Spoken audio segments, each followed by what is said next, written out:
il faut pouvoir soumettre. Donc, il ne faut pas être frustré. En restant focalisé, concentré, certainement, tu finiras par y arriver. Très bien. Deuxième chose, c'est quoi la revue de littérature? C'est quoi la méthodologie? J'ai envie de dire, c'est peut-être pas les bonnes questions à se poser maintenant là. C'est pas les bonnes questions. Ça, tu auras l'occasion d'apprendre. Ça fait partie des cours qu'on va faire. On va parcourir tout ça en long et en large.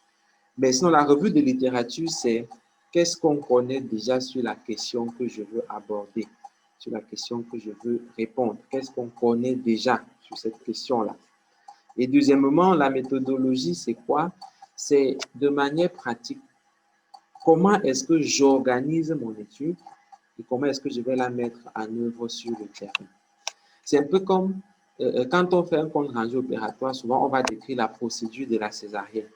On va dire incision. Bon, excusez-moi, je ne connais plus trop ces affaires-là. Ça fait longtemps que je ne vais pas à l'hôpital. Incision de la peau, machin, plan par plan, incision de l'utérus, extraction du fœtus. En fait, je donne les étapes de ce que je vais faire. Donc, dans la méthodologie, je vais dire, moi, je veux aller à l'hôpital gynéco-obstétrique et pédiatrique de Douala. Ça, c'est mon lieu d'étude. Là-bas, je vais recruter les patients au fur et à mesure qu'ils vont arriver. C'est ma méthode d'échantillonnage. Je vais prendre ceux qui ont rempli tel critère, c'est le critère de sélection. Ensuite, je vais leur poser telle question, c'est ma procédure. Quand j'aurai fini, je vais saisir les variables dans tel logiciel. Je vais faire tel calcul dessus. C'est mon analyse des données. Et en fait, c'est ça ma méthodologie. Mais on reviendra en long et en large dessus dans les différents aspects qu'on aura à développer. Les délais, est-ce que si quelqu'un dépose avant, c'est mauvais? Non, ce n'est pas mauvais, mais je parie, je vous mets au défi, on se reverra à mai. Personne ne va déposer avant. Bizarrement, tout le monde est toujours sous pression. Hein. Mon collègue et ami Dr Nguena, avec qui je travaille, a commencé sa thèse en début 6e année. Quand on allait en santé intégrée, le gars avait son sujet de thèse. Moi, je n'étais pas de ce genre-là. Moi, je suis habituellement à la dernière minute, malheureusement. Et je perds les pots cassés aussi très souvent. Donc, le gars avait déjà son sujet. Moi, j'ai commencé mon travail en novembre, donc à peu près cette période-ci. Mais je vous assure, quand on déposait en juin, parce que j'ai soutenu le 23 juin 2015, il était autant sous pression que nous. Moi, je dis souvent, mais frère, toi, tu as commencé la fête il y a 2 ans. Comment nous, on court, toi aussi, tu cours? Il dit que laisse-moi. On ne peut pas être suffisamment préparé. Donc, dites-vous que à la fin, on va tous courir. Mais sauf qu'il y a certains qui courent pour tout faire. Alors que d'autres cours seulement pour régler certains détails qui manquent. Il vaut mieux travailler dès maintenant pour être dans ce deuxième groupe-là, n'est-ce pas? Donc, on ne va pas déposer avant. Mais déposer après, c'est compliqué. C'est compliqué. C'est vrai que malheureusement, ou peut-être heureusement pour les étudiants, les facultés sont devenues un peu moins sérieuses. Et parfois, on va déposer à 2 jours de sa soutenance et on prend quand même. Nous, ce n'était pas comme ça en 2015. Moi, j'ai soutenu le 23 juin, j'ai déposé ma thèse 2 semaines avant. Et ceux qui devenaient après, on ne te prend plus, tu reviens l'année prochaine, il n'y avait même pas de rattrapage. Donc, il vaut mieux commencer maintenant à s'y mettre pour espérer, pour savoir que voilà, si je travaille normalement, je devrais y arriver et déposer ma thèse normalement avec le volume de pression que j'aurai à ce moment et puis ça devrait pouvoir passer. Faire sa thèse en combinant la néphro et la cardio, très bonne idée à la base. Mais on reviendra sur comment on choisit un sujet de recherche. Tout à l'heure, avant de clôturer, on va parler du problème de recherche et comment je fais pour finalement décrocher un sujet qui sera intéressant. Ça va aider non seulement ceux qui ont déjà un sujet, mais également ceux qui n'ont pas encore. Ceux qui ont déjà un sujet en termes de... Ça peut vous aider à améliorer la conception que vous avez déjà. Même pas que ça peut. Je suis convaincu que ça va vous aider à le faire. Parce que n'ayant pas d'expérience, c'est normal que vous ayez mal choisi le sujet, que vous ayez mal formulé. Ça, c'est normal. Mais on va en reparler tout à l'heure. Donc, Azaël, c'est noté pour toi. Quelqu'un d'autre pour nous dire sur quoi il travaille et les autres points que j'ai évoqués là. Oui, Cassandre. Bonsoir, docteur Mhm. et camarades. Pour le moment, le sujet sur lequel j'aimerais travailler, c'est intitulé les effets cardiométabolique et anti-inflammatoire de la spiruline chez les patients hypertendus de grade 1 naïfs au traitement. D'accord. Effet de la spiruline sur les HTA grade 1 sous traitement. Naïfs n'ont pas encore reçu le traitement. Ah, naïf au traitement. Oui. D'accord. C'est qui tes encadreurs et à quel niveau tu es déjà dans ton travail? Comme encadreur, le docteur Nganou Kaderogue, cas central, et le professeur Kémé. Et moi, j'en suis encore à la faisabilité, à étudier la faisabilité de la recherche. Bon, il m'a été demandé d'apporter le protocole, mais pour le moment, je suis encore en train de regarder si c'est faisable ou pas. Donc, si je comprends bien, il est possible qu'à la fin, tu conclues plutôt à la page du protocole que tu ne peux pas faire cette affaire-là. Oui, je suis un peu dubitatif parce que quand j'en parle je sais pas, aux aînés, aux camarades, ils sont un peu sceptiques. Ils me disent, est-ce que toi, tu réfléchis bien, étudie bien le protocole des autres recherches et tout ça. Il faut choisir les sujets simples. Donc, ça me déstabilise un peu. Ça fait aussi, là, je suis plus très sûre, en fait, de vouloir me lancer par rapport à ce sujet, à cet essai-là. Comme c'est un sujet, ce sera un essai de 6 à 8 semaines. Ok, très bien, merci. J'ai envie de dire, rassure-toi, tu es au bon endroit. On aura l'occasion vraiment de parler, de voir ensemble la faisabilité, comme tu le dis, et les autres. Ce qui me fait rire, en fait, c'est que pendant qu'on t'attend avec le protocole, ils n'ont même pas vérifié si tu sais même si c'est faisable ou pas. Mais bon, c'est la réalité et c'est comme ça que ça marche souvent. De toutes les façons, c'est noté. Quelqu'un d'autre peut prendre la parole.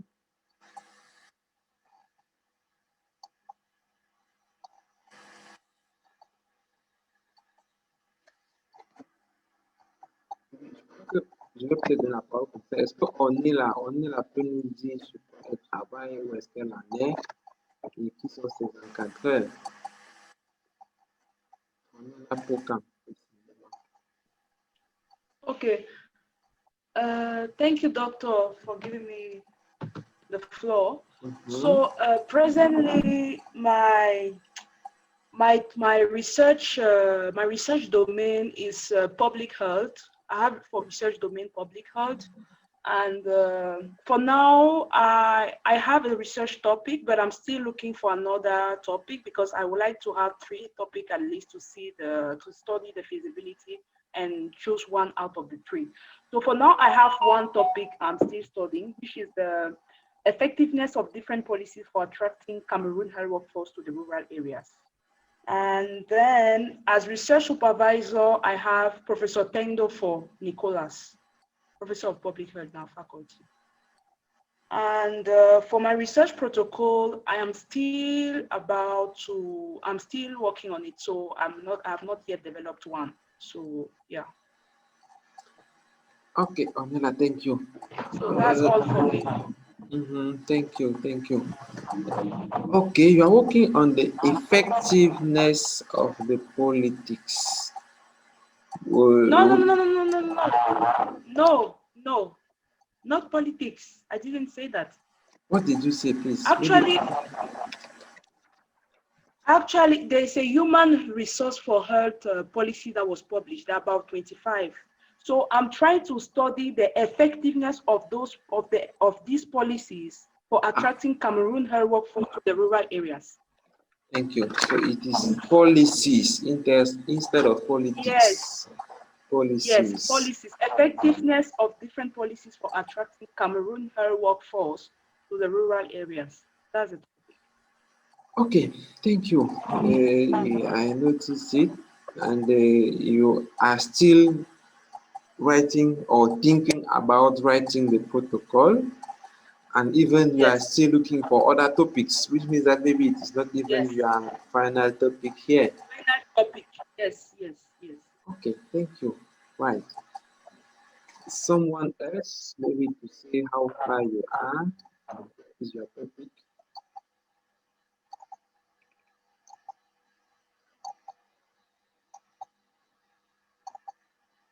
Ok.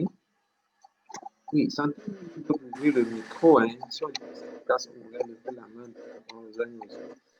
Je dis, il y a Gaëlle Aimeux.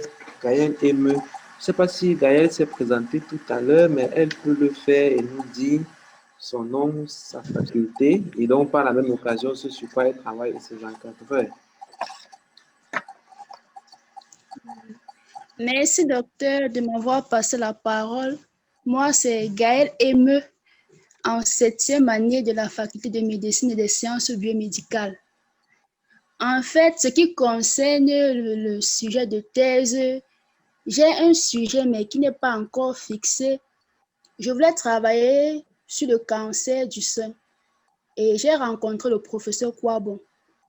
Donc, il m'a demandé de réfléchir encore bien. Et ce que j'ai fait, je suis partie à la bibliothèque de notre faculté. J'ai vérifié les thèses qui ont été déjà faites sur le cancer du sein. J'ai vu ce qu'ils ont fait et comment ils ont fait. Mais pour le protocole, quand je lis les documents dessus, j'ai l'impression que c'est une montagne que je ne peux pas traverser. Donc, c'est vraiment difficile. Merci, docteur. Merci pour ta réponse. Vraiment, je déplore le fait qu'on ne puisse pas être dans une salle de classe. Souvent, le contact physique est très bon. Mais bon, on va faire avec ce que Corona nous impose. Voilà, donc Gaëlle veut travailler avec le professeur Kwabon. Elle n'a pas encore de sujet, si ce n'est de dire qu'elle veut travailler sur le cancer du sein. Et voilà, donnez-moi une minute, je reviens.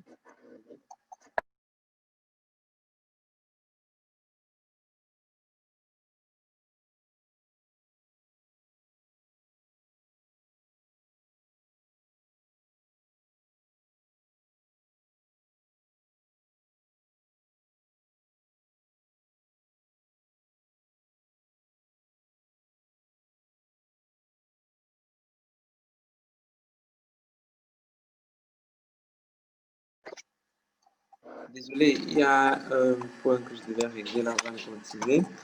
Donc, je disais, voilà, déjà, encore une fois, je tiens à rassurer les uns et les autres. Si vous avez l'impression que le protocole sur montagne, vous n'êtes pas bête, vraiment. Sinon, moi, je serais le premier bête parce que j'étais complètement largué devant cette affaire. Si on vous montre comment on le fait, croyez-moi, vous le voyez, c'est très simple à la fin. Et lorsqu'on a appris à le faire, vous pouvez demander à vos aînés avec qui on a eu à travailler, mais beaucoup sont quasiment des experts aujourd'hui lorsqu'on parle de recherche. Le protocole, ils peuvent le faire très rapidement. Et il suffit d'apprendre vraiment. Moi, par exemple, je peux rédiger, pas que je peux, j'ai déjà rédigé un protocole de recherche en 3 jours, du début à la fin. Juste parce qu'on a l'expérience et qu'on sait le faire, on le fait rapidement. Mais si on ne vous montre pas comment on le fait, même après un an, vous allez sortir de la fac. Et je me dis ça, je l'ai dit au début, personne ne va échouer. Personne n'a jamais échoué la 7e année. Mais on peut sortir de la fac et n'avoir aucune connaissance en recherche ou être complètement rempli des notions de recherche. Donc, on va revenir dessus, sur comment on trouve un sujet, comment est-ce qu'on le formule. On va prendre l'exemple sur ceux qui ont clairement donné leur sujet, là, ça permettra qu'on soit un peu plus pratique. Voilà. Quelqu'un d'autre qui prend la parole. Je suis normal que chacun puisse parler, idéalement pour moi, mais si certains ne peuvent pas, il n'y a pas de souci non plus. Est-ce que quelqu'un d'autre veut dire un mot? Okay, thank you, Doctor, so far for the lesson. It's Yes. really helpful for me.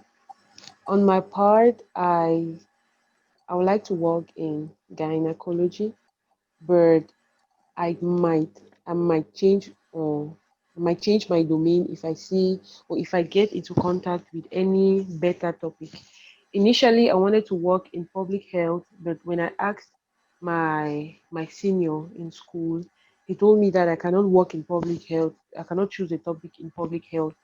The topic that I choose can only be either from one of the 4 units, that is obstetrics and gynes, or internal medicine, or pediatrics, or surgery. That I can only work in the 4. So I was discouraged and I forgot about the public health stuff, and then I decided to work in gynecology. So for now, I don't yet have a research topic. I was thinking of working on um, sexual infections, sexually transmitted infections, things like PID in gyns, but I'm not yet sure. So I'm still trying to get information from here or from there before I conclude. And one other serious problem that I have is the aspect of language. Yes, because for me, I don't know if I should go and choose a professor from Boya. I mean, somebody who really knows the English language because I want to present in the English language. But all my professors in Bagante and even the ones, some of them in Yaoundé are not, they are mostly French. So it's a little bit discouraging and it lags me behind. And that is one of my main problems right now. Okay, Stephanie, thank you for your intervention. Uh, just to understand it better, do you understand French very well, or you have some difficulties understanding French? I do understand French very well. Okay, good. So I can easily answer your questions. Okay, unfortunately, maybe for you, you cannot do a public health topic Bagante, and that may be, how can I say it? I don't think really that it is absolutely impossible to do it, because usually public health is not like a science which is apart from the rest of medical field. And most of the topic you will do in different specialties are still public health topic. Because when they talk about public health, the simpler definition, a simple definition that you can have, a simple definition, I mean, that you can have is, it is the fact of reducing health problem at the level of the population, and that's all. So most of the topic you will have will still contribute to do it. Even treatment at hospital is part of public health, because when you do treatment in hospital, you contribute to reduce the disease at the level of the population. And even in gynecology or any other field where you can do, there are interesting topics in all those domains. And I want to encourage each of you by saying that you can be sure in each of the specialties where you can be, I can give you at least 5 interesting topics on which you can work. And the problem is not of going from these specialties to the other one, or to encounter a topic on my way while going from a place to another one. You just have to better understand, how do they conceive a research topic? How do they conceive a research problem? And whatever you have as a specialty, you can easily have a topic there. And one other thing I would say is that even most of those who already have a topic now, and maybe who already have finished with the protocol writing, I'm sure that most of them has not even understand how to have a research topic. And that is an observation I made while working with students. That most of them, when you ask, okay, you have this topic, but what is the problem behind? They will just turn up and down. And at the end of the day, you will not really understand what is the problem behind. And if you don't have a problem, it means that you don't have a research topic. And the difference is there, as I'm still insisting and saying it. My aim is not to make you out of school, because if the problem is to go out of school, be sure that you will do it. Even though you will start in April, will still go out, they will finish and they will have the MD degree, that is sure. But you must be able at the end of the day to identify on your own side a research topic, to conduct the research, and to end with results that you can present. That is my aim when I'm working with students. So just keep quiet, just try to follow, just try to understand, and I'm sure that by maybe some few days you will be able to identify some research questions, some research problems in whatever you will choose as field where you have to work. And concerning the language and the supervisor, I don't think it is a problem because most of your work, you will be the one doing it. Most of the work that you have to do. Either you or if you have a co-supervisor who really know research and who are interested on doing it, you may learn from him. There are few supervisors who really know what is research and who really help the students. My own supervisor, the main supervisor, I met him when I had the topic.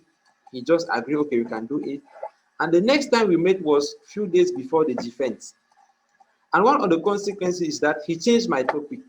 So when I was defending, what I had on the PowerPoint was different from what the jury member had on the paper in front of them because my supervisor was not there. He just came few days after, before the defense. I said, no, you cannot say things like this. You should put your topic at this one and this one because when I'm seeing your result, this is what you have to say. And if it is like this for the topic, imagine for the rest of the work. I was just trying up and down. And we didn't even have this opportunity with seniors who can teach us how to do it. Everyone was just trying on his own side, trying going up and down. What you can read, you change it after, and so on. If you have supposed supervisor who have time, you can benefit from it. But if not, you just try your best as you can. So don't worry about that. Even if your supervisor is a French, he speak French, most of them can easily read and understand English. So even if you write in English, they will be able to give you correction.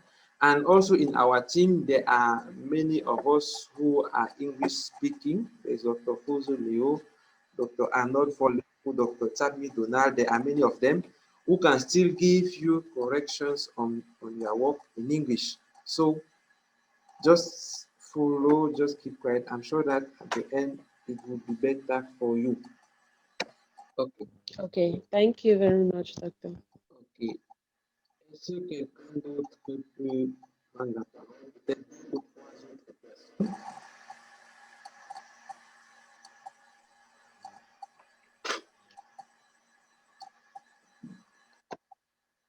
Comment les autres n'ont même pas encore commencé la thèse ou pas? Peut-être qu'il y en a parmi nous qui ne savent pas encore qu'ils ont une thèse à faire là. Je vais peut-être prendre un nom comme ça. Bon, il faut mieux que je vois sur mon écran. Est-ce que Boris Pindo peut nous dire quelque chose là?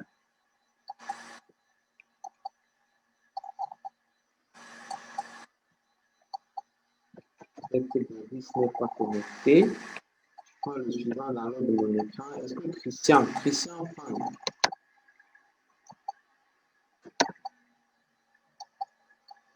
Non plus. Ok. Il y a Gemba Joël. Est-ce que Joël peut nous dire quelque chose là?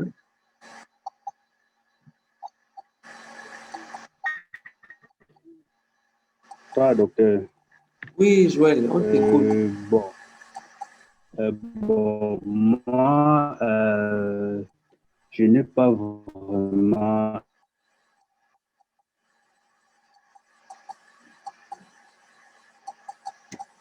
un sujet bien établi, mais j'aimerais quand même travailler à médecine interne, plus précisément en cardiologie.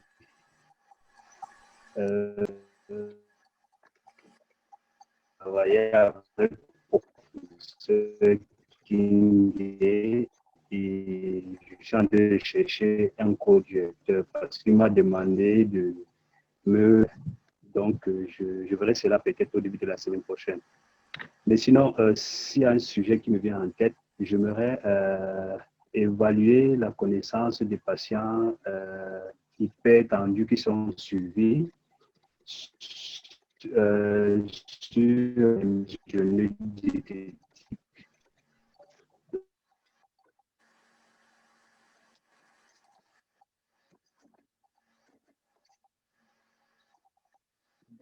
Apparemment, la connexion de Joël l'a lâché. N'était pas déjà très bonne, mais bon, on espère qu'il va revenir et on pourra répondre plus précisément. Enfant à la main levée, on t'écoute.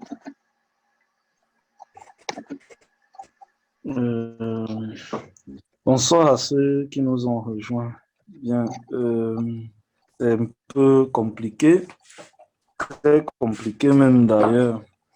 Je pensais avoir déjà avancé, beaucoup avancé à l'heure actuelle, mais malheureusement, je n'ai pas encore commencé parce que depuis 5e année, le professeur Nelson Fomulu avait donné un thème alors qu'on faisait cours et un thème qui m'avait assez intéressé.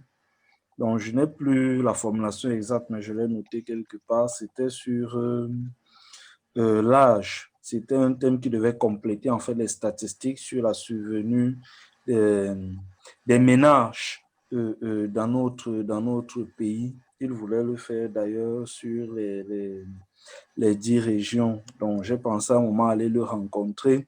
Mais bon, je suis un peu freiné par un certain nombre de choses.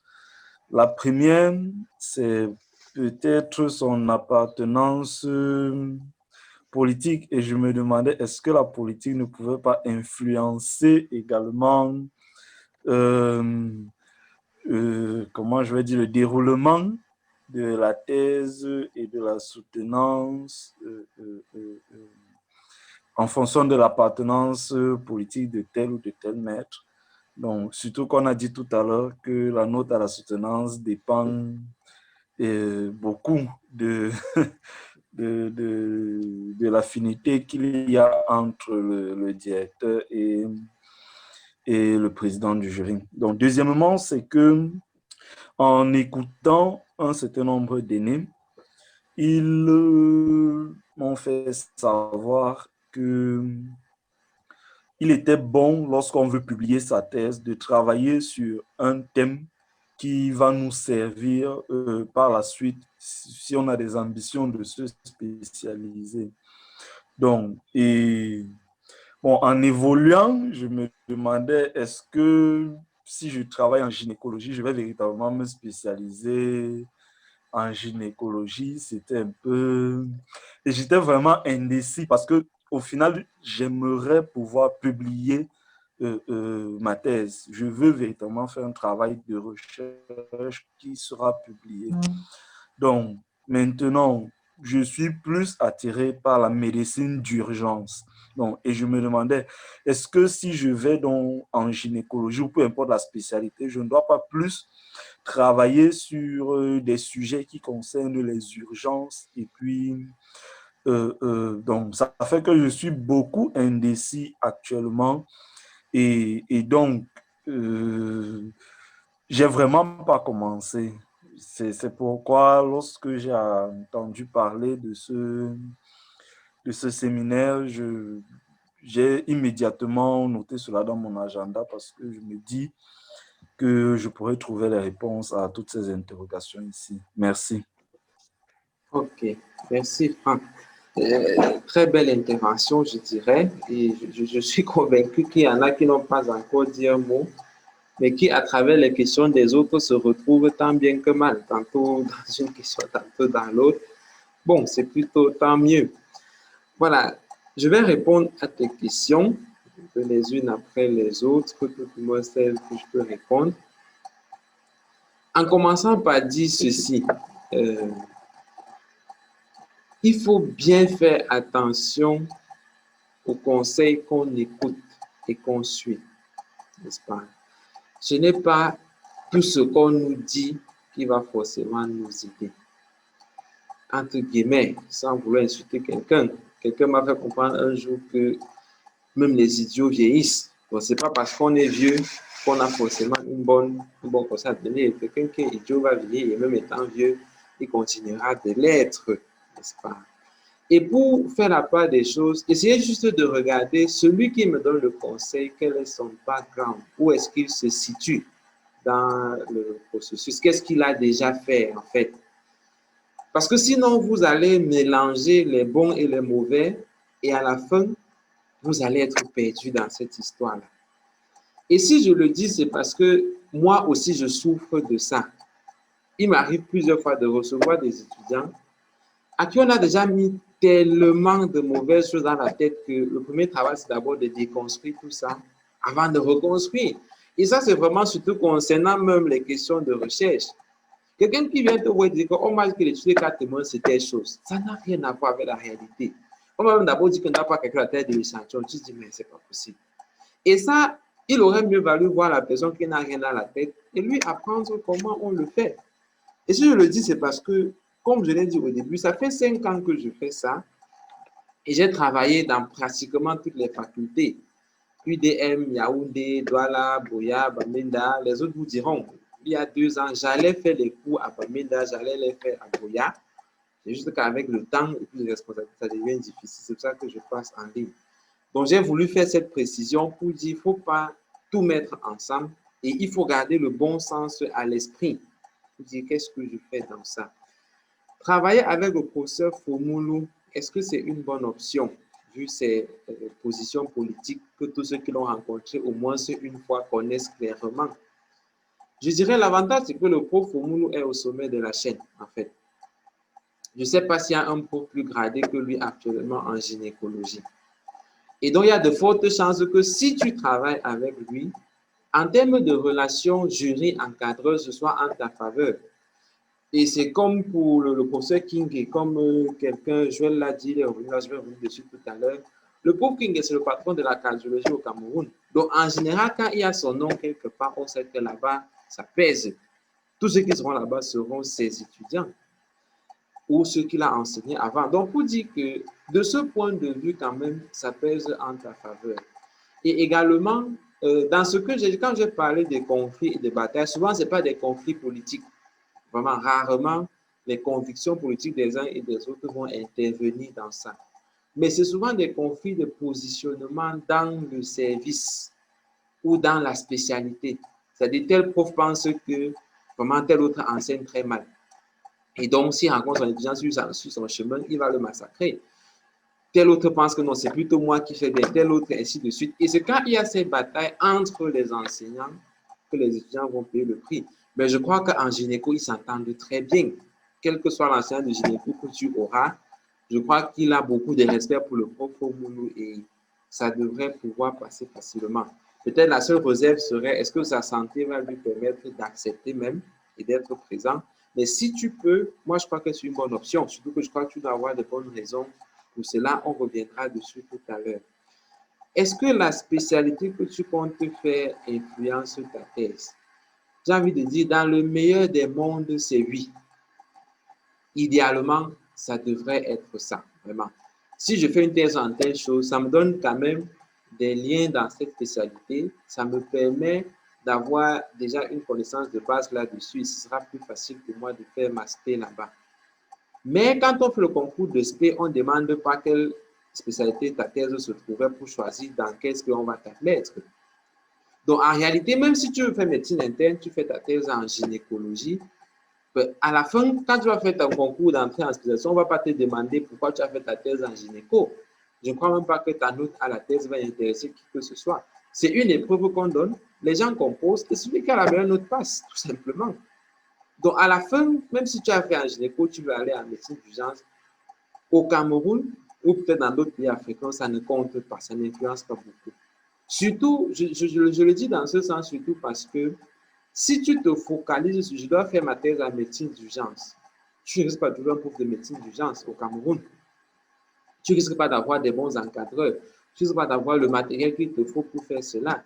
Et à la fin, tu risques de te retrouver au rabais pour ta thèse parce que tu voulais faire cette spé-là et je ne crois pas que ce soit vraiment nécessaire.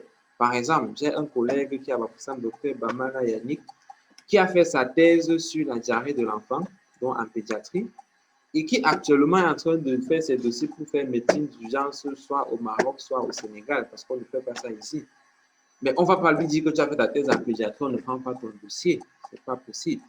Je crois que si tu peux le faire, c'est mieux. Mais si tu ne peux pas, il n'y a vraiment aucun problème avec cela. Et pour le sujet que le professeur Fumulu aurait évoqué au cours en 5e année, oui, peut-être tu l'as noté, peut-être tu peux le faire, ou peut-être tu peux faire carrément autre chose. N'est-ce pas? Il ne faut pas rester attaché aux avis qu'on a eus lorsqu'on était plus jeune. Parce qu'en 5e année, tu étais plus jeune. Je suis convaincu que la plupart d'entre nous, le rêve qu'on avait lorsqu'on est entré en première année après le concours, on l'a oublié depuis très longtemps. Parce que souvent, quand on est sur le terrain, quand on fait les stages, comment j'aimerais faire pour passer telle chose au départ? Donc, il ne faut pas s'accrocher dessus, il faut rester ouvert, il faut remettre toutes les cartes sur la table et faire le bon choix suivant les principes que je vais expliquer dans quelques minutes, là, comment on choisit son sujet ou comment est-ce qu'on le formule en termes de problèmes de recherche. Voilà quelques éléments que je peux donner en réponse, mais éventuellement, on aura l'occasion de revenir sur ces points-là.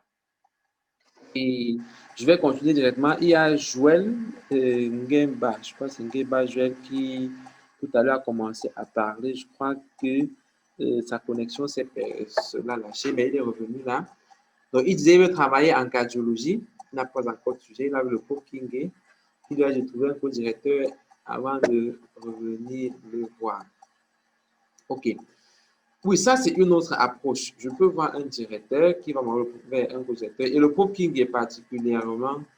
est souvent très chargé. Donc, il n'a pas vraiment le temps de s'asseoir avec un étudiant et puis l'autre pour trouver les sujets. Ce que j'apprécie chez lui, par contre, par exemple, c'est que très souvent, il a un jour par semaine qu'il consacre aux étudiants. Donc, il va dire peut-être tous les jeudis, trouvez-moi à mon bureau, soit au ministère, soit à la fac, soit à l'hôpital, soit n'importe où. Trouvez-moi dans mon bureau. Chacun me fait l'état, je fais des corrections, il part continuer, on se revoit la semaine prochaine. Et ça, c'est déjà un avantage qu'on a. Mais il ne faut pas attendre de lui qu'il soit collé à toi ou pas pour pouvoir résoudre les différents problèmes que tu peux rencontrer. Mais c'est un bon départ. Mais je crois qu'il a aussi beaucoup de co-directeurs, beaucoup d'assistants avec qui il travaille, qui sont déjà chargés de cours pour certains et professeurs pour d'autres maintenant. Donc, il faut les voir au plus vite, si possible, avec une question de recherche que tu as déjà. Sinon, les voir, mais avec l'approche déjà de la recherche, c'est pour résoudre un problème. Je veux résoudre une question de recherche. Et ça donnera un avantage pour y aller. Mais je veux vraiment que chacun puisse ne pas se mettre trop de pression. Ne regardez pas à côté, ne regardez pas le voisin qui a déjà fini son protocole. Je vous ai dit, Dr Nguyen avait commencé 2 ans avant, 1 an avant nous, mais était aussi stressé à la fin que nous. Il faut surtout être posé, suivre les bonnes étapes, recevoir les bons enseignements et pouvoir faire ce qu'on a à faire de manière correcte. Voilà. Est-ce qu'il y a une dernière personne qui peut dire quelque chose avant que je continue?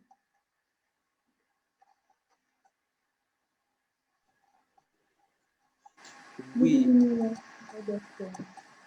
Yes, thank you, Claire. For now, I don't yet have a clearly defined research topic, but I would like to work on diabetes, especially adherence to diabetic medications and the factors associated. And I would also like to work with Professor Shukin, but I'm still to get a clearly defined topic.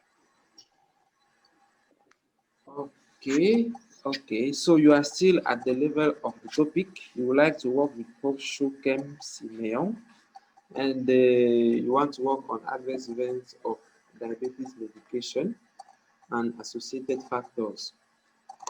Yes. Okay, that's good. Okay, what I can say here is that from what I know, Prof. Shukem is a great mentor, a great researcher also, and I really appreciate what he is doing. Both in the field of research, as in the field of teaching and medical practice and so on. So I think it is a good idea for you to do it. And working on diabetes and adverse events. Okay, good. Maybe you can do it. It will still be interesting. You will just have to find out what is the real problem that you want to solve, what is the research problem. And from there, how can you formulate a topic? And from there, you can still do it. And I also know that Prof. Shukem, although he don't have too much time for students, but he used to gather them either once a week or once a month, I mean, or every 2 months. And if you are really working, you will really benefit from his rich experience that he has in research. So I think it's great, and we will still continue discussing after the presentation or explanation I will have to do on how to formulate a research topic, how to find out a research topic or a research problem, because we have to go from there. Okay, so just keep connected, just keep online, and I'm sure that you will have most answers while you continue. Il y a Boris qui peut connecter là, qui a levé la main tout à l'heure. Ah, ok, bien, on va d'abord s'arrêter là pour aujourd'hui. Les autres pourront en parler également la prochaine fois. Je souhaite que vous preniez de quoi, je répète, que vous ayez de quoi prendre des notes là, que vous puissiez noter, parce que ce qu'on va dire, c'est important. Et je vais revenir dessus un affaire, mais notre méthode de travail, c'est que on veut être pratique. Je ne veux pas vous donner des enseignements théoriques, je ne veux pas vous expliquer des choses que vous allez devoir faxer en plus de ce que vous avez déjà eu à faxer. De toute façon, on n'aura pas une évaluation à la fin. Je ne vais pas vous faire un CC pour voir ceux qui ont bien retenu. Ça, ce n'est pas le but.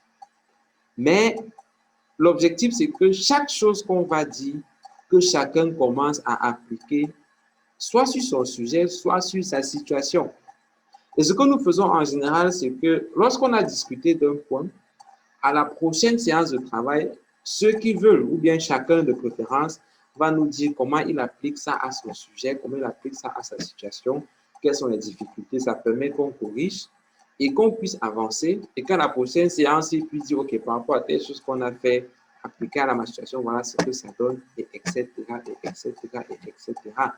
Donc, soyez vraiment dans une optique de « je veux recevoir des choses pour appliquer sur mon travail ». On n'aura pas un CC à faire à la fin. Donc, ce n'est pas de recevoir des choses pour répéter après.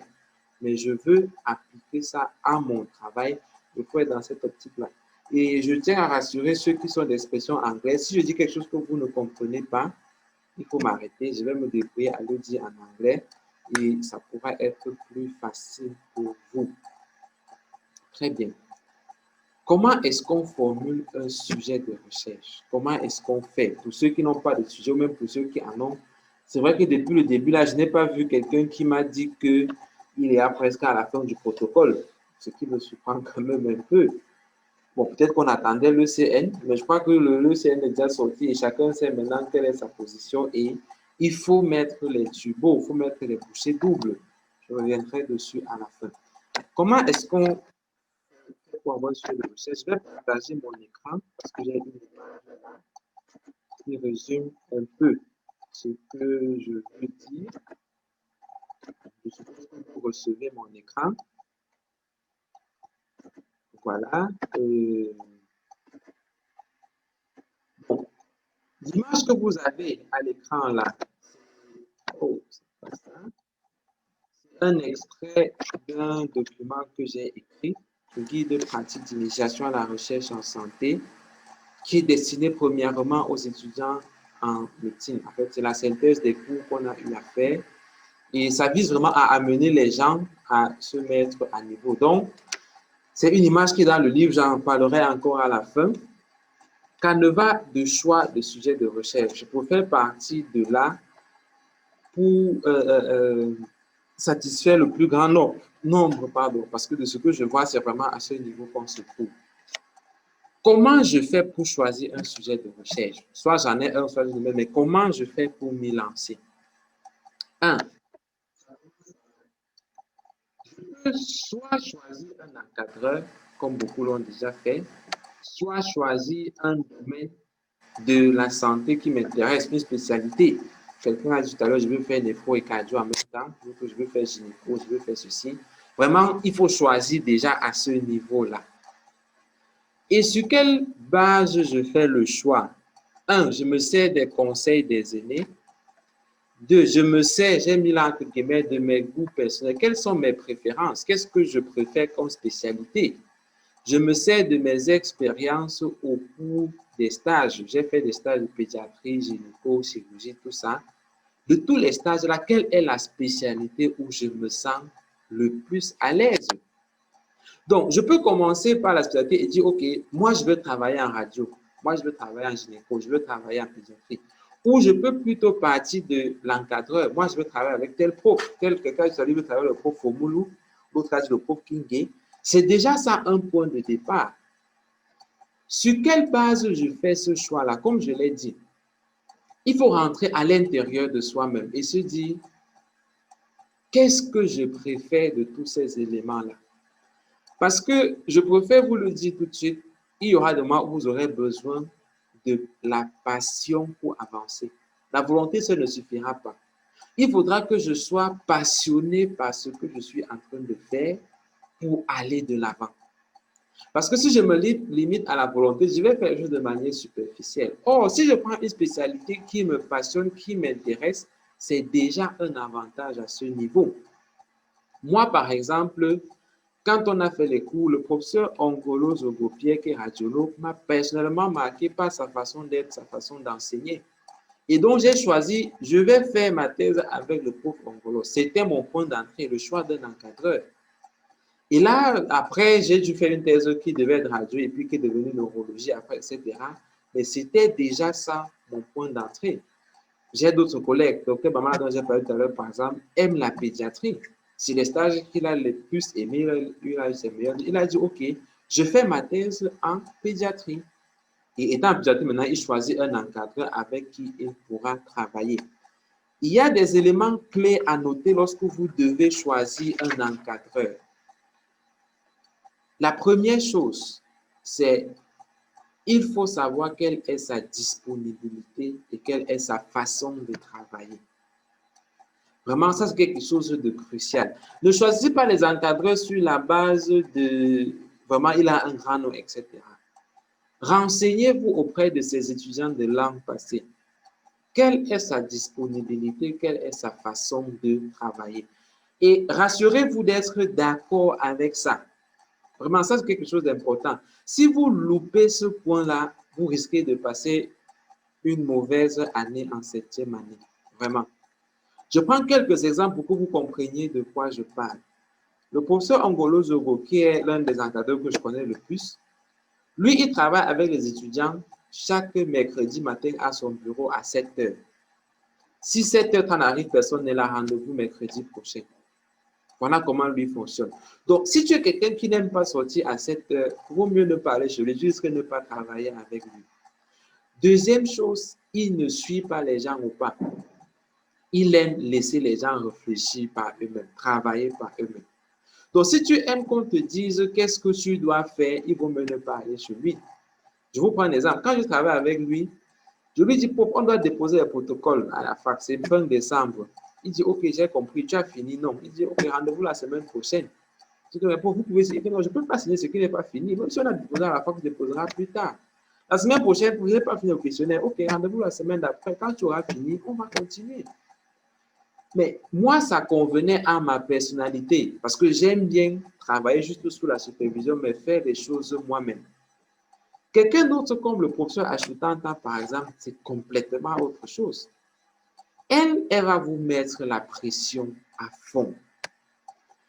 Et vraiment, une petite anecdote, c'est que j'ai travaillé avec certains étudiants de prof Achutanta, ici même à Yaoundé. Il y a une étudiante qui a dormi dans mon bureau jusqu'au matin. Elle m'a vu à 22h, on a travaillé jusqu'à 1h, elle ne pouvait pas rentrer, elle a dormi là jusqu'au matin. Parce que le prof lui a dit, tu ne me remets pas les résultats demain matin, tu enlèves mon nom sur ta thèse. C'est fini, tu vas trouver notre encadreur. Et si on ne peut pas supporter ce genre de pression, il vaut mieux ne pas travailler avec elle.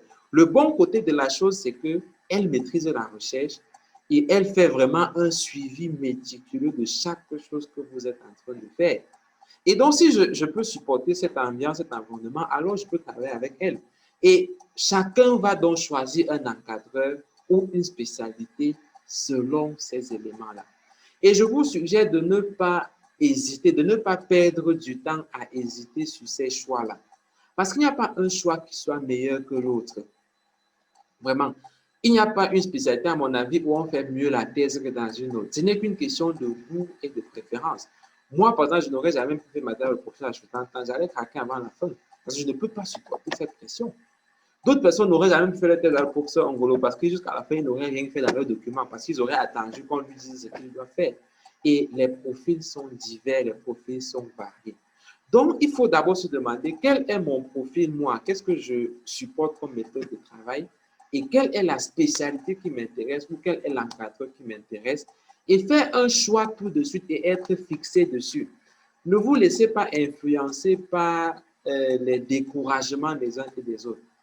Cherchez à avoir la bonne information sur le choix qu'on fait, faire son choix et assumer et puis avancer. Moi, je reste disponible pour donner mon avis. S'il y a des encadreurs avec qui vous voulez travailler, si j'ai connaissance de comment ils travaillent, je vous dirai. Sinon, je peux connaître des étudiants qui ont travaillé avec eux, je vous dirai également. Ça vous permettra d'avoir une bonne information. Donc, l'exercice à faire déjà à ce niveau, c'est que pour tout le monde, je ne souhaite pas qu'à la prochaine rencontre, quelqu'un soit encore indécis sur ce point-là. On n'a plus le temps de cette indécision. La prochaine rencontre qui aura lieu dimanche soir. Donc, on a 2 jours pour décider clairement, je travaille dans quelle spécialité de travail avec quel encadreur, en se renseignant sur la base des éléments dont j'ai fait allusion plus tôt. Lorsqu'on a fait ce pas, comme vous le voyez ici, quand j'ai fait ce choix, la prochaine étape, d'identifier une pathologie ou un problème de santé ou une question importante dans le domaine où je veux travailler. Vraiment, il faut faire ce choix-là. Parce que je vous assure, dans toutes les pathologies que vous choisirez, on va voir dans la suite, il y a des sujets de recherche à n'en plus finir. Il y a des bons sujets de recherche à n'en plus finir.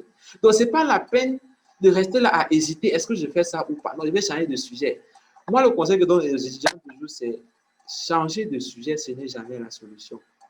Ça ne change que le problème, mais ça ne résout pas le problème. Donc, faites un choix de pathologie. Je veux travailler en gynécologie.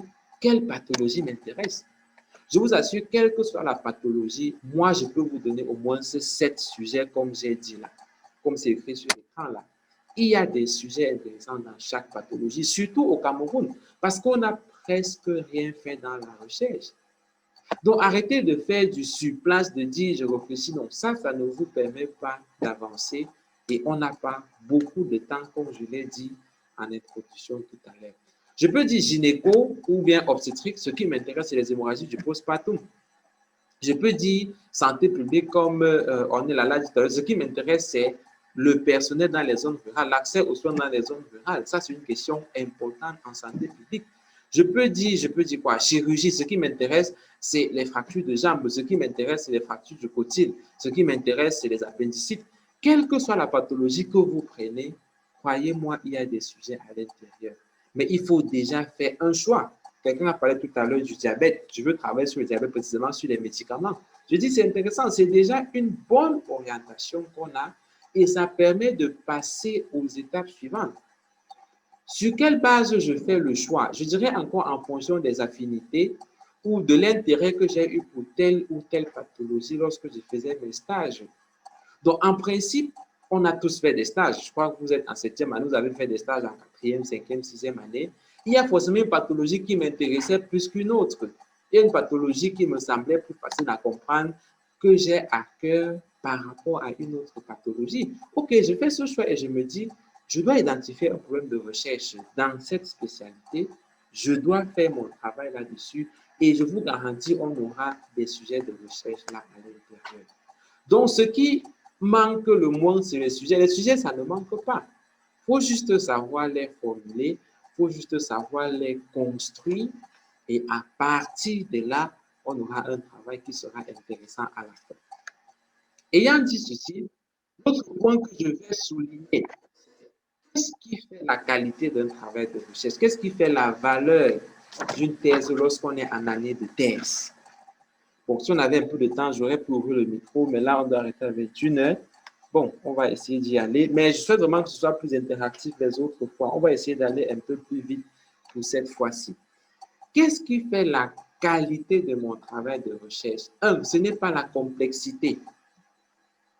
Ce n'est pas parce que je travaille sur un sujet où il faut prendre les appareils qui viennent de chez Leblanc, il faut faire des examens à 1,5 million que c'est intéressant.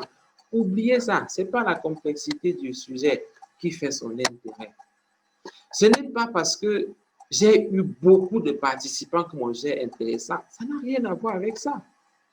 L'un des meilleurs étudiants que nous avons eu dans notre groupe, par exemple, le Dr Noumeni Steve, qui est maintenant interne en France, a fait son étude, je ne sais pas s'il avait une centaine de patients, mais c'était une étude que j'ai trouvée personnellement impeccable. Il y en a même qui font des travaux de recherche sur 15-20 personnes qui sont intéressants. Il y a d'autres qui travaillent sur 600 personnes, mais c'est vraiment du temps perdu. Ce n'est pas le nombre de participants. Ce n'est même pas le temps que je mets à la collecte des données. Ce n'est pas parce que je collecte les données pendant 6 mois que c'est plus intéressant que celui qui le fait pendant 2 ou 3 jours. Donc, ce n'est pas vraiment dans ces choses-là que se trouve l'intérêt du travail de recherche. Très souvent, ce qui va faire l'intérêt, c'est 2 choses. Un, c'est la pertinence de la question que je pose ou la pertinence du problème que je veux résoudre. La pertinence du problème. Est-ce que le problème que je pose là est pertinent? Est-ce que ça intéresse les gens, le problème que je pose là? Deuxième chose, c'est la méthode que j'utilise pour résoudre ce problème. C'est la façon dont je conduis mon étude. C'est la façon dont je respecte les principes scientifiques qui s'appliquent à cette question de recherche-là. Voilà les 2 éléments qui vont faire de votre thèse quelque chose d'intéressant, qu'on aura envie de suivre et qu'on voudra publier après. Est-ce que le problème que je pose est pertinent? Et c'est souvent dans la façon de formuler que la pertinence va sortir. Ce n'est pas tant dans le problème lui-même. On verra quelques exemples tout à l'heure. C'est souvent la façon de formuler qui va dégager la pertinence de mon problème. Et deuxièmement, est-ce que la méthode que j'ai adoptée est bonne? D'où l'intérêt de bien comprendre les différentes méthodologies, les différentes questions de méthodologie et de pouvoir les appliquer sur son travail. Voilà. Ayant dit ceci, pertinence et méthode utilisées, il y a une série de 7 essais. Ça, c'est un travail personnel que j'ai fait de ressortir à partir des problèmes de recherche que j'ai pu rencontrer. Voilà, je vais vous présenter ces axes-là.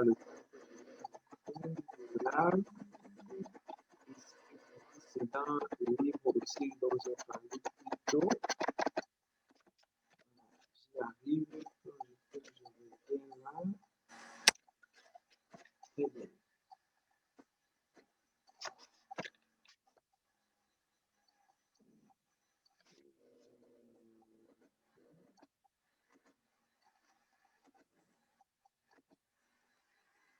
Voilà. Donc, vous avez à nouveau mon écran là. Quelques sujets de recherche entrant dans chacun des 7 axes. Donc, pour revenir au processus que j'ai donné tout à l'heure, lorsqu'on a choisi soit l'encadreur, soit la spécialité, souvent ça va ensemble, on a choisi un problème de santé, une pathologie, une question de santé à laquelle on s'intéresse. Le premier axe, ça peut être s'intéresser au problème de fréquence ou de prévalence ou de l'ampleur du problème de santé en question. Donc, je peux juste dire, je vais faire une étude pour connaître la prévalence de telle chose, probablement dans telle population bien précise. Et ça peut devenir mon sujet de recherche tout simplement. Ou encore, ça peut être dans l'axe de l'étiologie ou la cause du problème. Quelqu'un a parlé tout à l'heure des effets secondaires. Je peux m'intéresser plutôt à quelles sont les étiologies, quels sont les facteurs de risque des effets secondaires chez les patients qui prennent un médicament antidiabétique. Ça devient une question de recherche, un problème. Ou ça peut être, si je reprends pour la même pathologie, tous ces axes-là, je peux me demander quelle est la prévalence du diabète dans une localité bien précise. Ça peut être une zone rurale, ça peut être chez les prisonniers, ça peut être chez les enfants, chez les femmes enceintes, chez les adultes, etc. Je choisis une population et je pose la question sur la fréquence ou la prévalence de ce problème. Ça peut être sur les facteurs associés à un problème de santé ou les étiologies ou les facteurs de risque. Je vais revenir sur ces points. Ça peut être sur évaluation d'un test diagnostique. Et quand on test diagnostique, ce n'est pas forcément un test diagnostique au sens biologique du terme, mais c'est surtout un outil qui me permet de distinguer les patients entre eux. Ça peut être un score clinique, ça peut être un calcul, un score qu'on va calculer, ça peut être même un matériel dont je veux évaluer la performance, ça peut être un questionnaire qui a été conçu dans un pays, je veux voir si dans mon pays ça arrive à faire la même chose, ça peut être que je veux concevoir moi-même un score pour pouvoir faire quelque chose dans ce sens-là.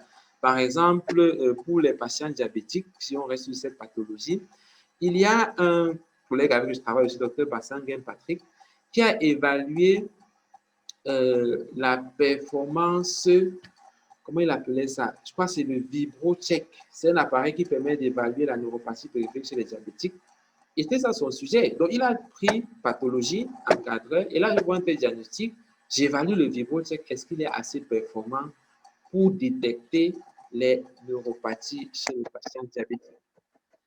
C'est une étude qui va évaluer le devenir ou le pronostic des patients. C'est par exemple ce que moi j'ai fait. Pathologie diabète, ok. Quand un patient diabétique prend un traitement, par exemple, quel est son pronostic? Qu'est-ce qu'il va devenir au bout de 5 ans, au bout d'un an, etc.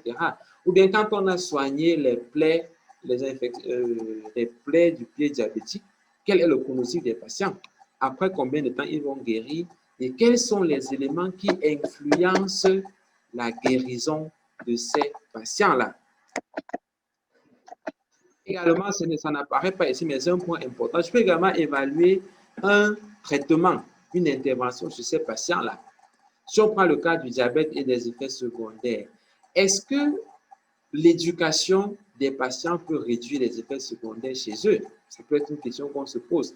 Et là, je fais un essai clinique où je vais éduquer un groupe de patients, ne pas éduquer un autre, et voir l'influence de mon éducation sur les effets secondaires sur ces patients-là.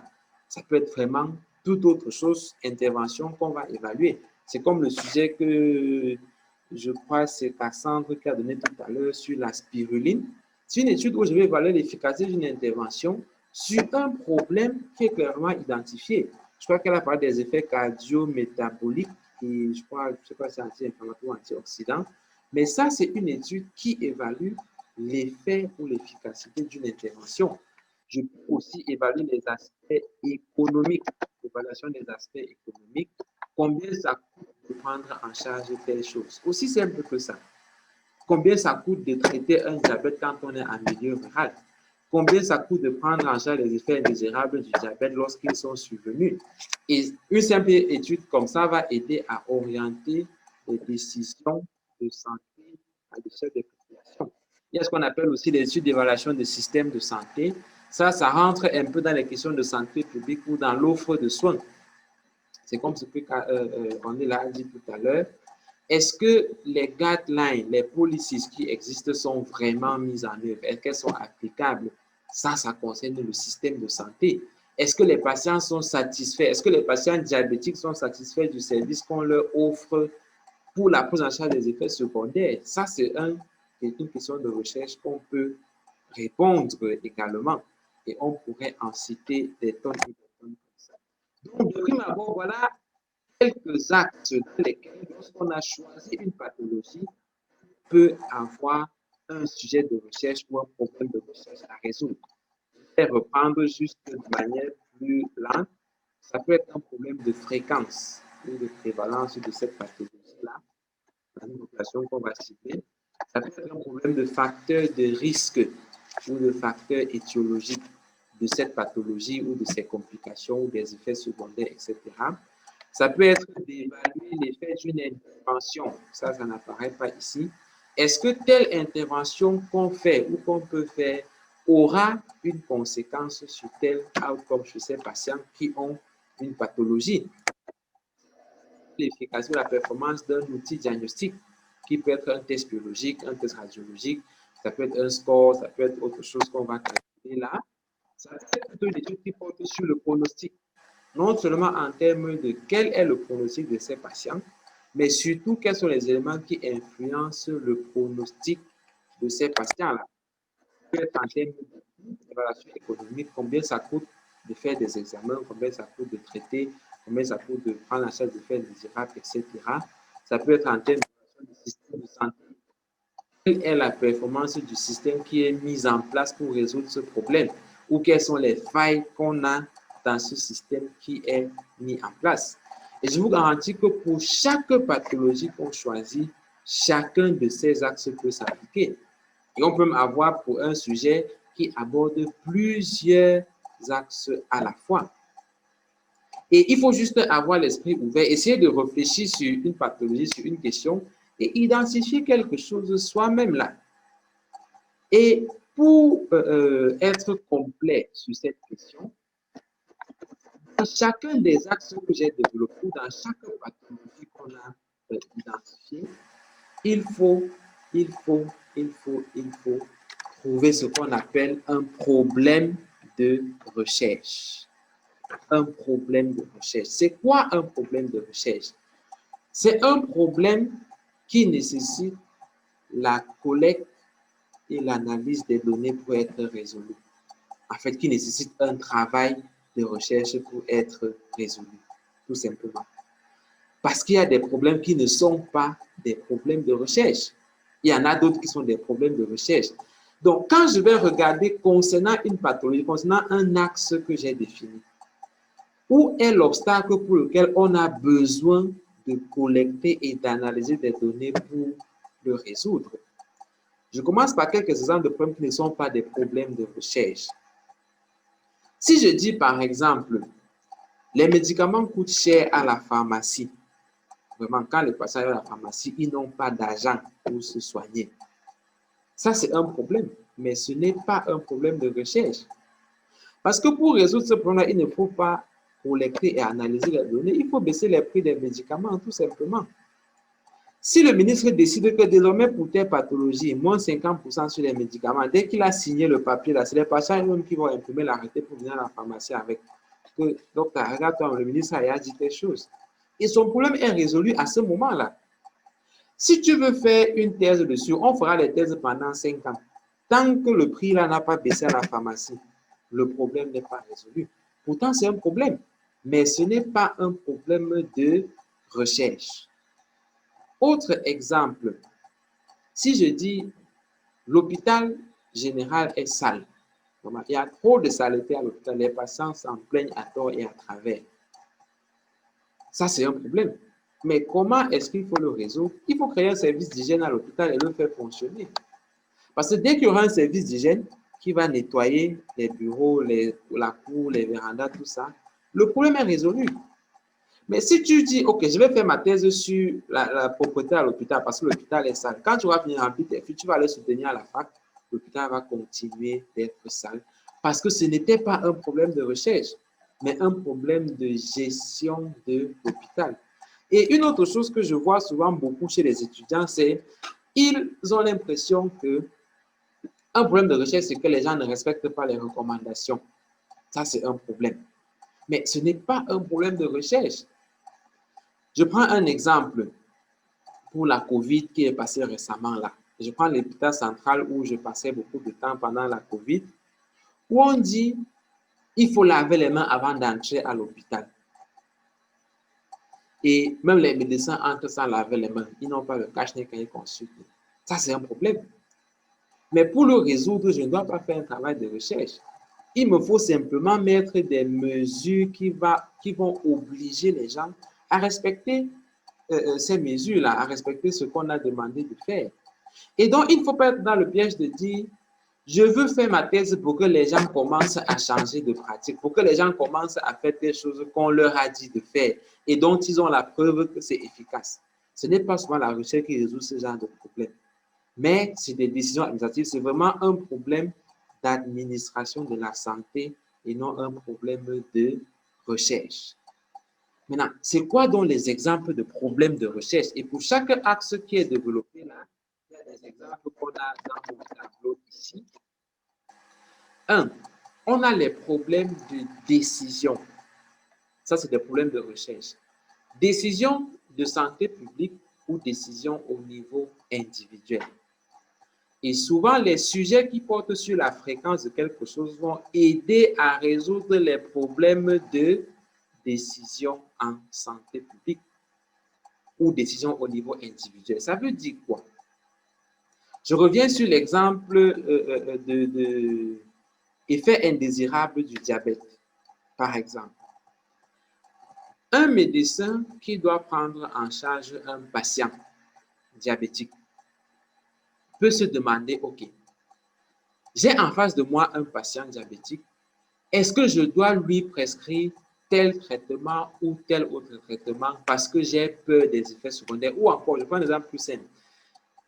Quand est-ce que je dois donner le rendez-vous à ce patient à qui j'ai donné un traitement? Si un patient me trouve à Boya, par exemple, il me dit que comme je vois là, il vient d'un village tellement loin où il doit faire 8 heures de route pour arriver à Boya pour la consultation. Je me dis, OK, est-ce que je dois lui donner rendez-vous dans une semaine pour le suivi des effets indésirables ou est-ce que je dois lui donner rendez-vous dans 2 mois carrément parce que je sais qu'il a peu de chance d'avoir un effet indésirable? Ça, c'est un problème de décision qu'on va rencontrer au niveau individuel dans la ville de Boya, précisément dans cette localité-là. Et pour résoudre ce problème, pour aider ces médecins à mieux décider, je dois faire une étude sur quelle est la prévalence des effets indésirables chez les patients diabétiques. Si j'ai la réponse, ça va l'aider parce que s'il sait que les effets indésirables sont fréquents, alors il va rapprocher ses rendez-vous. Si les effets indésirables sont rares, il va les éloigner. Mais tant que je ne lui donne pas la réponse à cette question, tant que je ne fais pas cette collecte et l'analyse des données, il ne saura pas est-ce qu'il donne un rendez-vous précisément à Boya dans 1 mois ou est-ce qu'il le donne dans 1 semaine. Donc, c'est un problème qu'il va rencontrer dans la pratique et pour lequel la solution passe par un travail de recherche. C'est à la fin du travail de recherche qu'il pourra avoir la solution à son problème. Et c'est pareil pour les décisions à l'échelle de la santé publique. Par exemple, si on se dit, est-ce qu'on doit intégrer la recherche systématique des effets indésirables chez les patients diabétiques? Ou bien si ça existe déjà, est-ce qu'on peut supprimer ça en se disant que ça prend beaucoup de temps aux gens pour rien? Ou alors on peut se dire, est-ce qu'il faut subventionner la recherche des effets indésirables, même pas des tests biologiques, parce que c'est quelque chose qui est fréquent et qui va déranger beaucoup de patients? Pour répondre à cette question de décision, je dois connaître la fréquence du problème. Parce que si je ne connais pas à quel point c'est fréquent, je ne sais pas si je dois décider d'accentuer les mesures de lutte contre les effets indésirables ou alors est-ce qu'il vaut mieux se focaliser ailleurs. C'est d'autant plus qu'on a en général peu de ressources pour résoudre beaucoup de problèmes. Et quel que soit le sujet que vous choisissez qui porte sur la fréquence de quelque chose, il faut souvent chercher le problème dans l'axe de on a un problème à prendre une décision clinique pour un patient ou une décision de santé publique à l'échelle de toute la population. Si je prends le cas des étiologies ou des facteurs de risque d'un problème, souvent ça va aider à résoudre le problème de choix des meilleures stratégies de lutte contre cette pathologie-là. Comment je fais pour que les gens aient moins ce problème? Sur quel axe je dois agir? Sachant qu'il y a souvent un écart entre ce qui nous semble logique et ce qui est réel. Je peux penser que logiquement, il faut faire telle chose, mais on le fait, ça ne marche pas. C'est pour ça que je dois connaître quels sont les facteurs de risque de tel problème. Et si j'agis sur ces facteurs de risque-là, alors je suis sûr que je vais pouvoir résoudre le problème. Et agir sur les facteurs de risque, ce n'est pas simplement de se baser sur sa logique. Parce que je peux me dire, OK, si je prends le cas toujours des effets indésirables du diabète, là, on peut se dire, parmi les facteurs de risque, il y a l'âge du patient, il y a le type du médicament, il y a la dose qu'on a prise, il y a l'observance au traitement, il y a les comorbidités du patient, il y a la durée de la maladie, etc. Mais ce qui est sûr, c'est que dans la population précise de Boya, on n'a pas tous ces facteurs de risque-là. Alors, si je veux commencer par agir sur un point, j'agis sur lequel de ces points. Donc, je peux faire une étude sur les facteurs de risque des effets indésirables du diabète parce que je sais qu'après, ça va aider à résoudre le problème du choix des meilleures stratégies pour réduire la fréquence de ces effets indésirables-là. Et là, ça devient quelque chose d'intéressant parce qu'on comprend bien à quoi ça va servir dans la pratique quotidienne. Je prends le cas des études d'intervention qui vont évaluer l'efficacité d'un traitement ou d'une autre intervention. Ça va souvent résoudre le problème du choix des meilleures stratégies de traitement face à un patient. Par exemple, quelqu'un a parlé tout à l'heure de la spiruline, qui pourrait peut-être, je crois que ça doit être une plante, une algue ou quelque chose comme ça, qui peut être utilisée chez les patients hypertendus. Et on sait que dans notre contexte, les personnes préfèrent les traitements naturels, entre guillemets, aux médicaments qu'on leur donne à l'hôpital. Donc, si je suis médecin, mon patient est hypertendu, je veux lui donner la meilleure stratégie qui lui soit adaptée. Est-ce que la spiruline, c'est une bonne option pour moi? Ça, c'est une question que les médecins se posent. C'est un problème qu'ils rencontrent lorsqu'ils doivent soigner les patients. Et ça nous amène à une étude sur quelle est l'efficacité, quel est l'effet de la spiruline chez ces patients-là. On peut prendre le même exemple pour les effets indésirables. Il y a plusieurs stratégies pour prendre en charge les effets indésirables. On va par exemple dire diminuer la posologie. On va dire peut-être prescrire des traitements symptomatiques. On va dire peut-être prendre des mesures génétiques, etc. Mais parmi toutes ces mesures-là, quelles sont les plus efficaces pour tel ou tel effet indésirable? Et je vous assure, ça peut aider un médecin à prendre en charge son patient. J'ai presque un antidiabétique au patient, il arrive, il vomit. OK, c'est quoi la meilleure option dans le contexte où je suis? Est-ce qu'il vaut mieux pour moi baisser juste la posologie? Est-ce qu'il vaut mieux prescrire un antiémétique? Est-ce qu'il vaut mieux patienter, tout simplement ne rien faire? Si on ne fait pas une étude sur l'efficacité de ces différentes interventions, on ne saura jamais quelle est la meilleure efficacité. Or, en le faisant, ça aide à améliorer la pratique et donc à résoudre un problème qui est un problème de recherche. Si je prends le cas de l'évaluation des tests diagnostiques, souvent ça va aider aussi dans le problème du choix de la meilleure stratégie diagnostique dans un contexte précis. Et souvent, il y a le rapport accessibilité-coût qui va jouer dans ce sens-là. Parce qu'on sait très souvent quel est le gold standard pour toutes les pathologies, mais il n'est pas toujours accessible. Et donc, si je veux choisir entre plusieurs autres options, laquelle est meilleure pour diagnostiquer une pathologie dont on connaît le gold standard dans un contexte où celui-ci n'est pas disponible? On prend le cas de pronostic. Ça aide souvent non seulement au counseling des patients, à résoudre le problème d'information du patient, mais aussi à trouver les meilleures stratégies pour éviter l'aggravation du problème.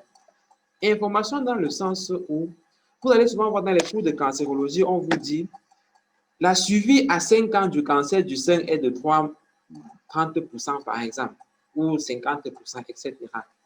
Ça fait que lorsque tu as un patient qui a un cancer du sein devant toi, tu peux lui dire clairement, tes chances de suivi dans 5 ans, c'est 30%.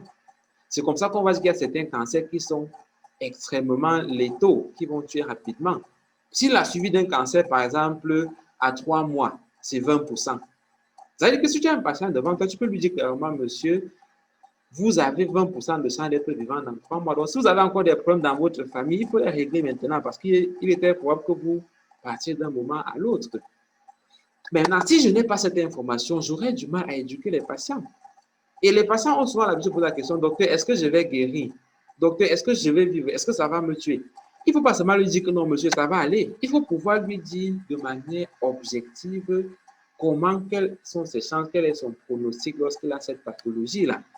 Et à côté de ça aussi, il faut pouvoir lui dire quels sont les éléments qui vont influencer son pronostic. Ou alors, si je veux agir sur quelque chose pour améliorer le pronostic des patients, sur quel facteur est-ce que je dois agir? Ça, c'est des études qui vont évaluer le pronostic et les facteurs qui influencent le pronostic. Ça aide à résoudre les problèmes de décision de stratégie d'amélioration du pronostic ou encore d'éducation des patients par rapport à une certaine pathologie qu'ils ont. Dans l'effet économique, souvent, c'est des décisions de santé publique en général. C'est qu'on veut savoir si les patients sont capables de supporter un traitement. Est-ce qu'il vaut mieux subventionner? Est-ce qu'il vaut mieux choisir plutôt une autre option thérapeutique pour ces patients-là, etc. Et c'est souvent sur cette base-là qu'on va faire ce genre d'études. Un système de santé, surtout dans le centre de décision de santé publique. Ce qu'on appelle un problème de recherche, les différents axes dans lesquels ces problèmes de recherche peuvent se trouver. Et donc, si vous choisissez une pathologie, identifiez un problème parmi ceux qu'on a, un axe parmi ceux qu'on a développé là, Formulez un problème de recherche sur la base de ces exemples que je vous ai donnés et avancez là-dessus, commencez à travailler. Il ne faut pas attendre de devoir trouver le sexe des anges avant de le faire. Vous ne le trouverez pas de toutes les façons. Mais en respectant ces éléments, ça vous permet en fait d'être mieux situé et de savoir qu'on est en train d'aller quelque part, de savoir qu'il y a un problème qu'on a identifié et qu'on a envie de résoudre à travers son travail de recherche. Maintenant, pour ceux qui ont déjà un sujet, il faut faire un peu l'ingénierie inverse. Il faut se dire, pour le sujet que j'ai en face de moi là, quel est le problème de recherche que je veux résoudre? L'exercice ici, pour ceux qui ont déjà un sujet, c'est de pouvoir nous dire la prochaine fois quel est le problème de recherche qu'ils veulent résoudre, de manière à ce que tous ceux qui écoutent soient d'accord. Ça, c'est un problème pour lequel il faut collecter, analyser les données. Ça, c'est un problème qui nécessite qu'on fasse la recherche. Et vous faites l'exercice même avec vos camarades qui ont déjà fini le protocole, leur demander c'est quoi le problème que tu veux résoudre. Vous serez surpris. Certains vont vous dire, mais est-ce qu'il y a un problème à résoudre? Je veux faire la thèse, non, je veux travailler sur telle chose. Mais quel est le problème qu'il y a à résoudre à la base? Parce que s'il n'y a pas de problème, comme je l'ai dit, il n'y a pas de recherche à faire. Voilà. Donc ça, il faut le comprendre, il faut s'exercer là-dessus, il faut discuter avec les autres pour comprendre quel est leur point de vue et ils sont par rapport à cela. C'est ce que j'ai prévu de vous dire concernant le problème de recherche ce soir, le sujet de recherche. Je vais finir par présenter rapidement le programme des activités qu'on aura au cours de cette année avec les modalités qu'il y a à suivre pour participer à ces activités-là. Je vais partager mon écran également pour qu'en le disant, on puisse voir ensemble quels sont voilà, les différents points sur lesquels on aura à échanger. Voilà, j'y arrive bientôt. Très bien. Oui, je crois que la plupart d'entre vous avez reçu cette affiche. Je ne sais pas si c'est clair chez vous là, mais ça devrait l'être maintenant. Pour la plupart d'entre vous avez vu cette affiche, c'est en fait le programme des cours qu'on aura à suivre, qui change tout au long de cette année. Comme vous pouvez le voir, ça a commencé par un webinaire que nous avons fait le week-end passé. Je reviendrai là-dessus. Aujourd'hui, il était question qu'on discute de formulation Finer, question, test objectif, introduction du protocole. Bon, malheureusement, ça, on n'est pas vraiment entré là-dedans. Mais je vais vous inviter à regarder les webinaires qu'on a fait le week-end passé. Les vidéos sont déjà disponibles en ligne sur notre page YouTube. Vous pourrez m'écrire, vous pourrez me faire un message. Bon, je vais vous dire d'ailleurs tout à l'heure. Mais disons, les vidéos sont disponibles. Je vous invite à vraiment regarder ces vidéos-là. C'est un bon début lorsqu'on veut faire la thèse, lorsqu'on veut avancer. Parce que les choses qui se sont dites là-bas, c'est vraiment utile. Et vous verrez, c'est la présentation que j'ai faite moi-même là-bas, formulation Picot, formulation Finer. Qu'est-ce que ça veut dire? Et en quoi c'est utile pour mon travail de recherche? Ça, vous pourrez l'appliquer déjà à votre travail. C'est vrai qu'on n'a pas beaucoup de temps, mais je souhaite que de maintenant à dimanche soir, que vous consacrez la majeure partie de votre temps à ce travail de recherche. Non seulement à réfléchir sur les questions que j'ai déjà soulevées là, mais à regarder ces vidéos pour en apprendre et à l'appliquer sur votre travail. Pour qu'avant la prochaine rencontre qui aura lieu dimanche prochain, qu'on ait déjà quand même fait un pas considérable. Dimanche, on va parler de la revue de littérature et la recherche documentaire. Je vais moi-même faire cette présentation. Venez un peu. Toujours au début, on aura 30 minutes pour discuter des questions des uns et des autres, qu'est-ce qu'ils ont pu faire sur le sujet, etc. Et on va parler de ces questions également, Picot, Finer, etc. Et on va revenir donc sur la question qui sera ce jour-là. On va parler de logiciels Zotero et Mendeley. Ça concerne les références qui sont une question importante aussi. On verra c'est quoi ces logiciels, comment les utiliser, comment faire des références dans son document. Ensuite, vendredi, comme vous allez le remarquer, les cours sera vendredi, mardi. On va commencer à 18h30. on va commencer vraiment à l'heure pour avoir plus de temps d'échange. Et on va arrêter à 21h. Ça fait environ 2h30 d'échange. Les mardis et les vendredis. Donc après, on va entamer les questions de méthodologie. Méthode d'échantillonnage, calculateur d'échantillon, conception des outils de collecte des données, mise en page du document, etc. Et ça, même si vous avez déjà déposé le protocole, il n'y a pas de souci. Il vaut mieux d'ailleurs déposer assez tôt au moins pour que ça commence la procédure d'obtention des autorisations. Mais ces cours vont vous aider à corriger cela et à bien comprendre le fondement méthodologique de chacun des éléments qu'on a là. Ensuite, on va voir les autres parties du protocole, considération éthique, chronogramme, budgétisation, etc. Là, on sera le 22 décembre, résoudre les difficultés des uns et des autres. Le 26 décembre, on va juste faire une introduction à l'analyse des données. Ce sera vraiment juste de commencer à vous dire c'est quoi les statistiques, comment est-ce qu'on fait cette analyse des données. Ça, c'est la première phase des cours. Normalement, comme j'ai dit, en janvier, on espère que les uns et les autres sont en train de collecter leurs données et on va se reprendre en début mars pour parler cette fois-là du masque de saisie, comment on le fait, apprendre à ceux qui voudront le faire à le faire, faire pour ceux qui ne peuvent pas le faire, l'analyse des données également. On apprendra pour ceux qui veulent le faire et faire pour ceux qui ne peuvent pas. Et on aura une série de cours, un peu comme un programme comme celui-ci, sur la rédaction des résultats de la discussion, conclusion, recommandation, comment faire une présentation PowerPoint. Et si on a la possibilité, on pourra faire quelques pré-soutenances, même si c'est en ligne, pour que les uns et les autres puissent s'exercer là-dessus. Et il y a cette citation que j'ai apprise juste la semaine passée, ceux qui ont suivi le webinaire, où est-ce que j'ai reçu ça, mais qui m'a semblé tellement vrai que j'ai voulu mettre ça ici. Rencontrer un statisticien après la collecte des données, c'est comme demander à un médecin d'examiner un cadavre. Bon, ça paraît drôle, mais c'est ce qu'on fait très souvent. La bonne nouvelle, c'est qu'il pourra au moins vous dire de quoi la personne est décédée. Donc, c'est vraiment ce que moi, je rencontre chaque jour. Pour être plus concret, là, par exemple, on a commencé cette réunion à 15 à peu près, nous sommes 10 qui restons là. Mais je suis souvent surpris quand en mars, j'ai 30, 40 gens qui viennent là avec des données collectées. J'ai souvent envie de pleurer seulement. Parce que tu vois quelqu'un qui a fait une étude qui n'a pas de sens. Et quand tu commences à lui expliquer, il dit, docteur, je fais comment maintenant? Moi, je dis, mais quand on commençait en novembre, où est-ce que vous étiez? Et souvent, on est obligé parfois de changer les objectifs. On est obligé parfois de supprimer certains objectifs parce qu'on ne peut pas les atteindre tel que ça a été fait.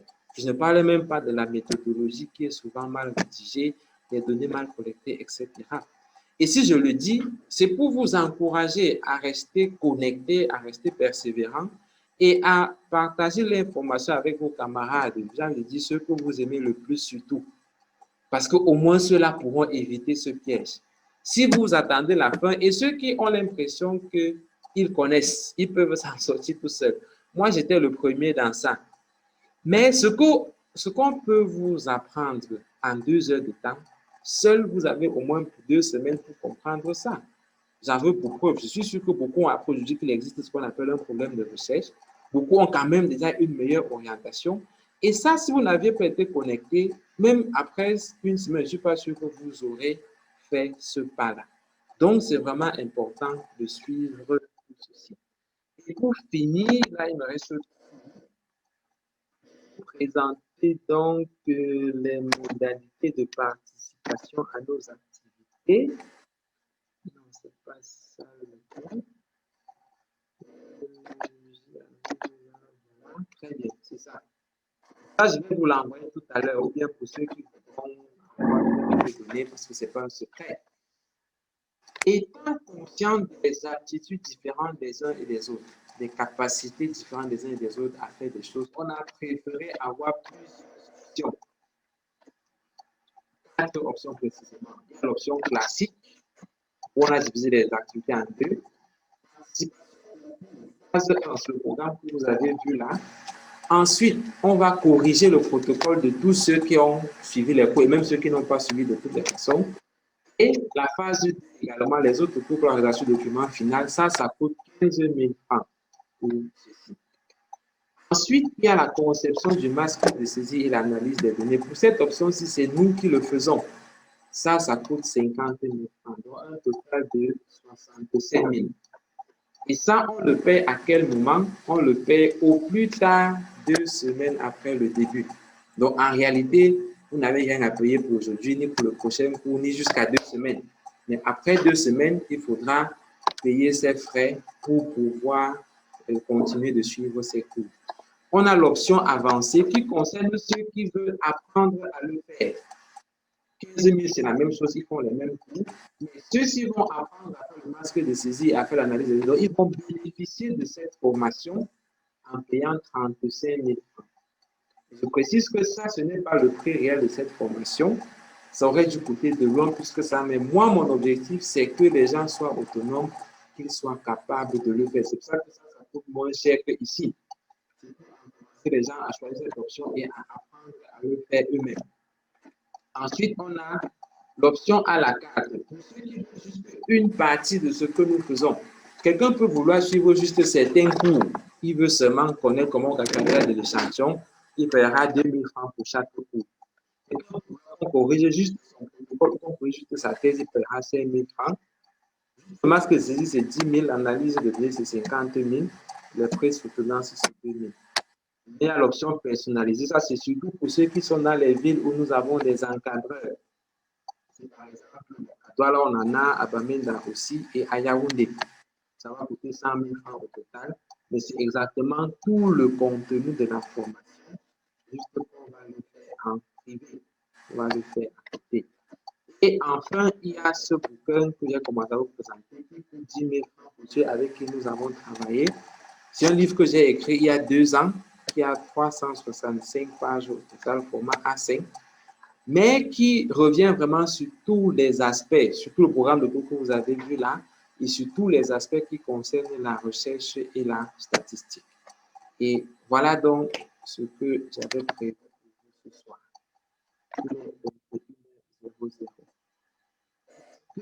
Vous avez donc des questions? C'est vrai qu'on est plus très nombreux là. Levez la main pour répondre à ces différentes questions. Et ce que je veux dire juste aussi, c'est que ceux qui veulent avoir le lien pour les différents cours du webinaire dont j'ai parlé, vous me faites un message sur WhatsApp en vous présentant, en expliquant, et puis je vais vous l'envoyer, le lien pour la présentation d'aujourd'hui, parce qu'on va la mettre sur YouTube aussi, et même pour les autres présentations qu'il y aura à venir, et aussi pour les webinaires qui sont passés, comme j'ai dit. Et nous avons aussi un groupe WhatsApp dans lequel on échange souvent avec les étudiants uniquement des questions de recherche et leurs problèmes de thèse. Vous pouvez m'écrire aussi, je vais vous ajouter à notre groupe WhatsApp où on pourra échanger ensemble. Voilà, est-ce qu'il y a des questions là? Soit sur le cours, soit sur les modalités, soit sur d'autres choses, n'importe quoi, peut-être 5 ou 10 minutes de plus là, et puis on va arrêter. Est-ce qu'il y a des questions?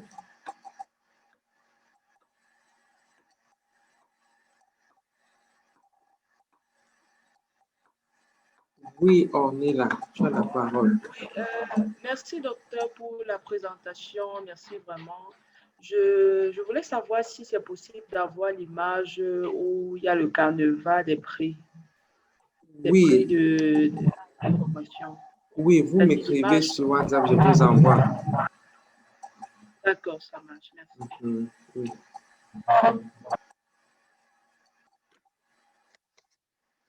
Voilà, je vois une question là de Franck. Comment on fait pour avoir le fichier de la présentation?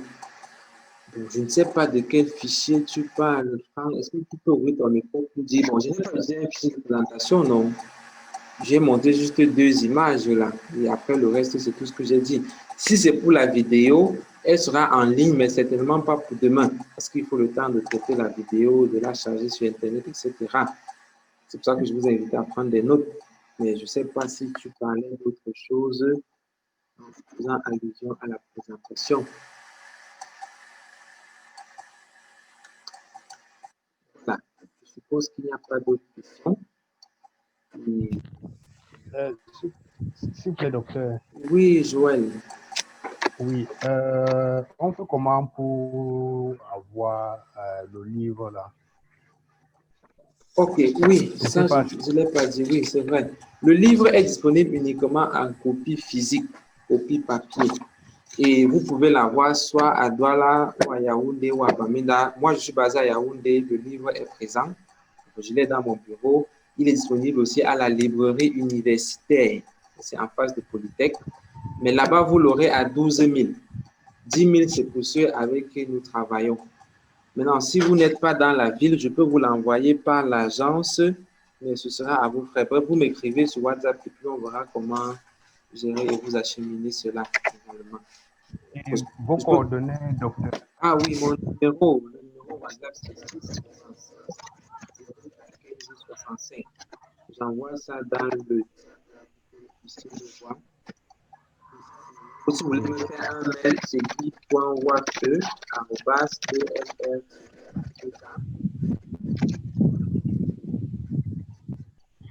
C'est ça mon adresse mail, c'est ça mon numéro WhatsApp. Et je préfère vous le dire tout de suite, je réponds très peu aux appels parce que souvent j'ai beaucoup de choses à faire. Vous me faites un WhatsApp, c'est sûr, je vais répondre. Surtout si vous êtes précis. Je suis tel, je veux telle chose, je peux vous répondre plus précisément. Mais les appels, je ne risque pas de répondre très souvent.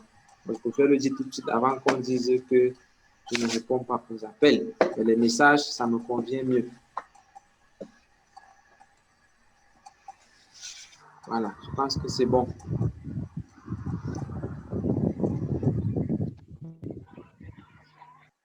Voilà, ceci étant, je vous remercie. Je pense qu'on va faire la réunion là. Et je souhaite vraiment qu'on soit dans les temps, 18h30, 21h, et puis on passe à autre chose. Allez, bonne soirée à vous et du courage.